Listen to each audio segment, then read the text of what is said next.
There comes a time in every life when we reach a dead end. When the road stops, when the doors shut, when the map ends, but the journey must continue. It's in these moments that many begin to panic, doubt, or freeze. But it's in those exact moments that God is often preparing to make a way where there is none.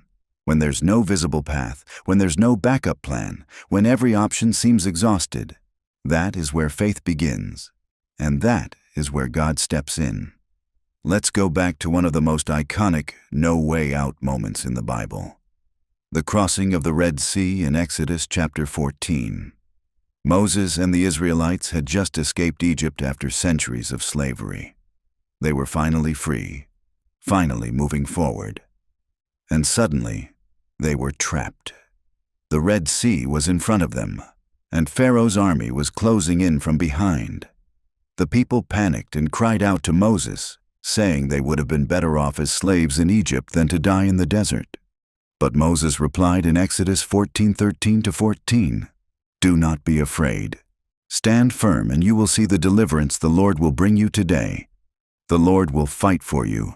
You need only to be still." And then in verse 21 and 22, something supernatural happened. Then Moses stretched out his hand over the sea, and all that night the Lord drove the sea back with a strong east wind and turned it into dry land. The waters were divided, and the Israelites went through the sea on dry ground, with a wall of water on their right and on their left.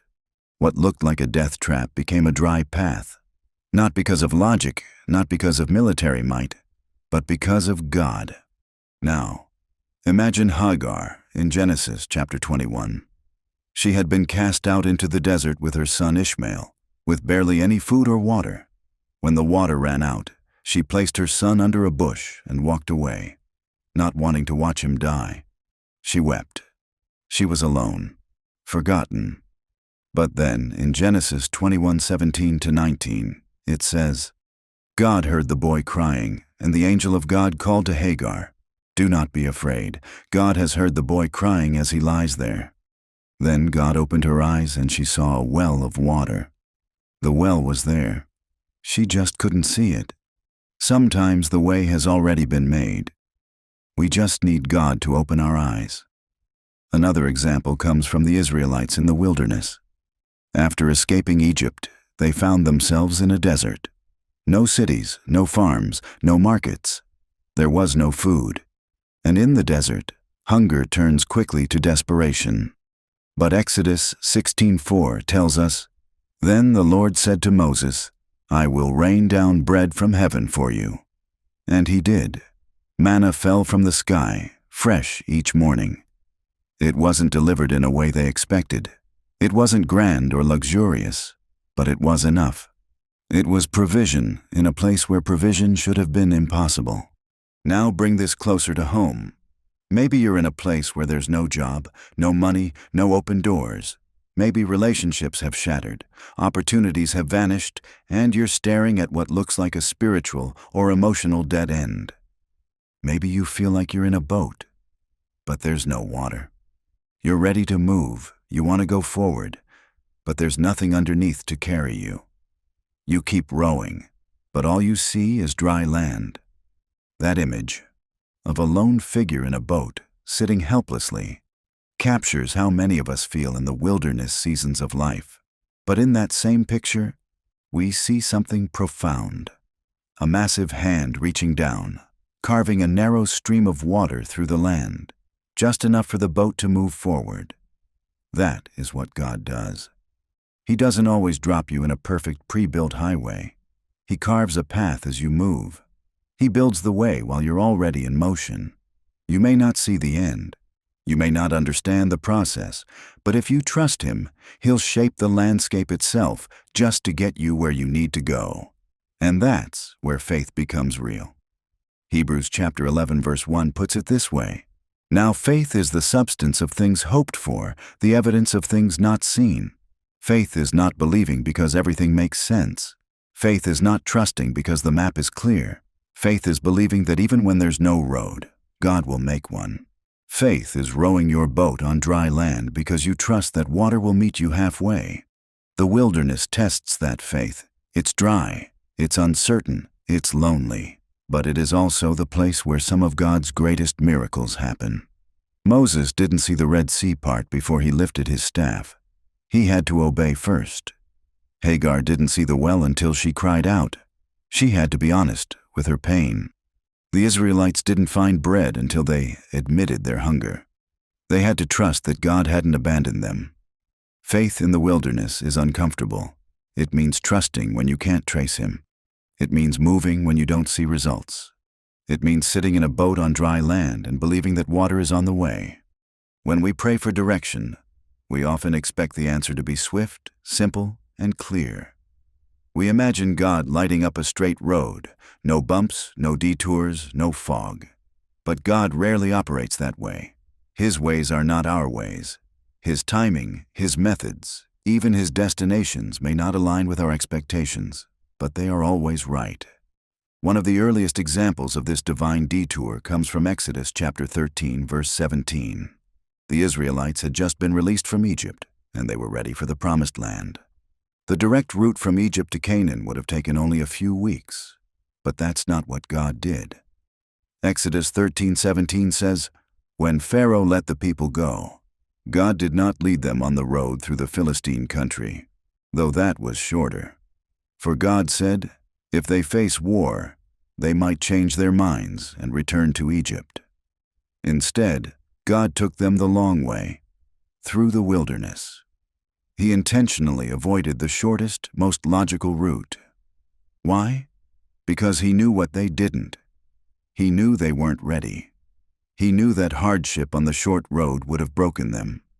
He saw what was around the corner, and in His mercy, He delayed their arrival to preserve their destiny. Sometimes God delays to protect. The long route isn't always punishment. Sometimes it's preparation. You may look at your life and think, why is this taking so long? Why haven't I reached where I thought I'd be by now? But what you see as delay, God sees as development. There are dangers ahead you don't know about. There are strengths you don't yet have. And so He leads you in circles, through dry land, through hard lessons, not to hurt you, but to grow you.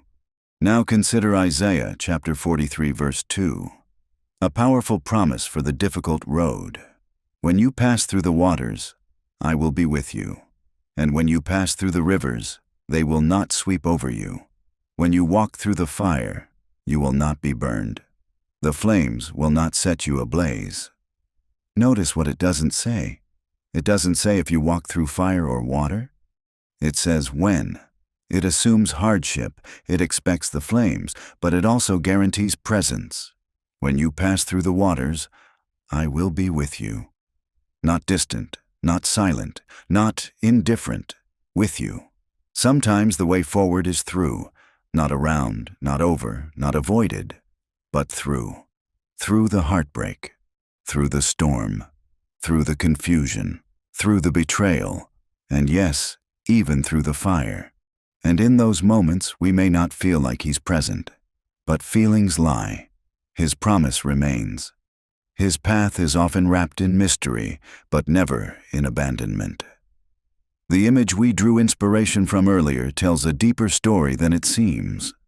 A man sits in a boat, motionless. There is no river, no stream, only dry, cracked land beneath him. And yet, from above, a great hand carves a narrow path of water just wide enough for the boat to float. Slowly, silently, the way is formed. That's what God does. His finger moves without fanfare. His intervention often comes without warning. He doesn't always split seas with thunder or send fire from the sky. More often, He works in silence, unnoticed, until much later, when you finally look back and realize, He was there. He was moving.